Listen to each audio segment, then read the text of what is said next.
এটা হচ্ছে Poco M4 5G, পোকোর budget সেগমেন্টের আরো এক সদস্য। নতুন সংস্করণের এই ফোনটি কি হতে পারে আপনার পরবর্তী ফোন, চলুন জেনে নেওয়া যাক। ফোনটির পেছনেই প্রথমে আপনার নজরে আসবে রাউন্ড শেপ ক্যামেরা বাম্প, যেটি আগের সংস্করণগুলির চেয়ে অনেকটাই পরিবর্তিত হয়েছে। সঙ্গে রয়েছে পোকোর সিগনেচার লোগো। ফোনটির প্লাস্টিক ব্যাক, প্লাস্টিক ফ্রেমের সাথে 200 গ্রাম ওজন। এরপরেও ফোনটির হ্যান্ড গ্রিপ যথেষ্ট ভালো। ফোনটির সামনে প্রোটেক্টর হিসেবে যুক্ত রয়েছে কর্নিং গরিলা গ্লাস। এই ডিসপ্লেটির উপরের দিকে water drop notch selfie camera ব্যবহার করা হয়েছে। ফোনটির 2D কার্ভ সহ উপরের নিচে স্কার্ট থাকায় ফোনটির সৌন্দর্য অনেকাংশেই বৃদ্ধি পেয়েছে। ফোনটিতে 6.58 ইঞ্চ IPS LCD স্ক্রিনের সাথে 90 হার্জ রিফ্রেশ রেট, ফুল HD+ রেজুলেশনের এই ডিসপ্লেটিতে শাওমির কাস্টমাইজ ডিসপ্লে ইঞ্জিন ব্যবহার করা হয়েছে, ফলে এই ডিসপ্লেটি অনেকটাই উজ্জ্বল। ডিসপ্লেটির 401 PPI এর সাথে 10 bit 16.8 million colour HDR support যুক্ত রয়েছে। ফোনটির ডিসপ্লে রেজুলেশনের কারণে মাল্টিমিডিয়া ইউজার এক্সপিরিয়েন্স অনেক ভালো। কালার কন্ট্রাস্ট এবং ডিপ ব্ল্যাক লক্ষ্য করবেন, যা ফোনটির মাল্টিমিডিয়া ইউজার এক্সপিরিয়েন্সকে আরো এক ধাপ এগিয়ে নিয়ে যাবে। ফোনটিতে 90 হার্জ রিফ্রেশ রেটের সাপোর্ট থাকলেও মাল্টিমিডিয়া ইউজার ক্ষেত্রে সেটি নির্দিষ্ট হার্জে কনভার্ট হচ্ছিল, কিন্তু যে সমস্ত হাই এন্ড মাল্টিমিডিয়া গেমে 90 হার্জ রিফ্রেশ রেট সাপোর্ট করে, সেই গেমগুলিতে 90 হার্জ রিফ্রেশ রেট লক্ষ্য করবেন। ফোনটির ব্রাইটনেস লেভেল দেখার মতো ছিল, যা প্রায় 800 নিট পিক। ফোনটির অটো ব্রাইটনেস মোড দিনের আলোর জন্য ব্রাইটনেসের সাথে ডিসপ্লে কন্ট্রাস্টও বাড়িয়ে দেয়। ফোনটিতে 3.5mm হেডফোন জ্যাকের সাথে 24 বিট অডিও কার্ড এবং বটম ফায়ারিং স্পিকার ব্যবহার করা হয়েছে। GSM এরিনায় ফোনটির স্পিকার টেস্টে অ্যাভারেজ স্কোর রয়েছে।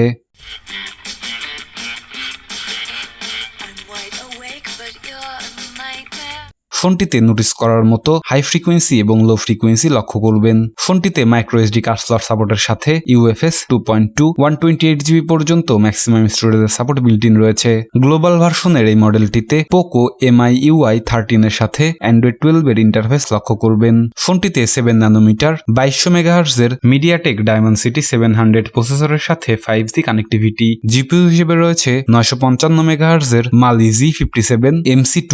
ফোনটিতে 2133 মেগাহার্জের LPDDR4X 6GB পর্যন্ত ম্যাক্সিমাম র্যামের সাপোর্ট যুক্ত রয়েছে, যা ফোনটির মাল্টিটাস্ক ইউজার এক্সপিরিয়েন্সকে আরো এক ধাপ এগিয়ে নিয়ে যাবে। ফোনটির রাউন্ড শেপ ক্যামেরা বাম্পে ডুয়েল ক্যামেরা সেটআপ ব্যবহার করা হয়েছে। ফোনটির মেন ক্যামেরাটি 13 মেগাপিক্সেল f2.2 অ্যাপাচার, সঙ্গে রয়েছে 2 মেগাপিক্সেল f2.4 অ্যাপাচারের একটি ডেপথ ক্যামেরা লেন্স। প্রত্যেকটি লেন্সের সাথেই AI যুক্ত পাচ্ছেন, ফলে ফোনটি লো লাইটে আরো ভালো ছবি তুলতে সক্ষম। দিনের ঝকঝকে আলোতে মেন ক্যামেরা দিয়ে তোলা ছবিগুলি অনেক শার্প এবং ডিটেলস। ছবিগুলির কোয়ালিটি দুর্দান্ত, হোয়াইট ব্যালেন্স, কালার স্যাচুরেশন এবং ডাইনামিক রেঞ্জ যথেষ্ট ভালো। ফোনটির মেন ক্যামেরা দিয়ে তোলা পোর্ট্রেট ছবিগুলি অনেক ভালো, সাবজেক্ট এবং ব্যাকগ্রাউন্ডের বুকে ইফেক্ট লক্ষ্য করার মতো। রাতের বেলায়ও মেন ক্যামেরা দিয়ে তোলা ছবিগুলি অনেক ডিটেলস এবং নয়েজ ফ্রি, ছবিগুলির কোয়ালিটি দুর্দান্ত।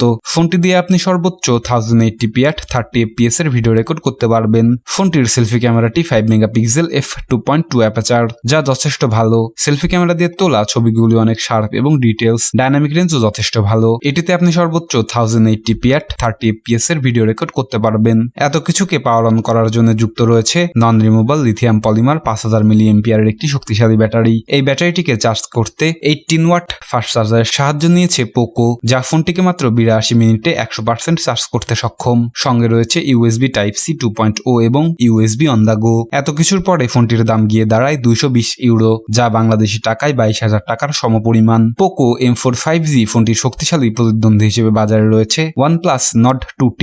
OnePlus Nord 2T ফোনটি সম্পর্কে বিস্তারিত জানতে এখনই ক্লিক করুন। সবাইকে আরো একবার ধন্যবাদ জানিয়ে এখানেই শেষ করছি।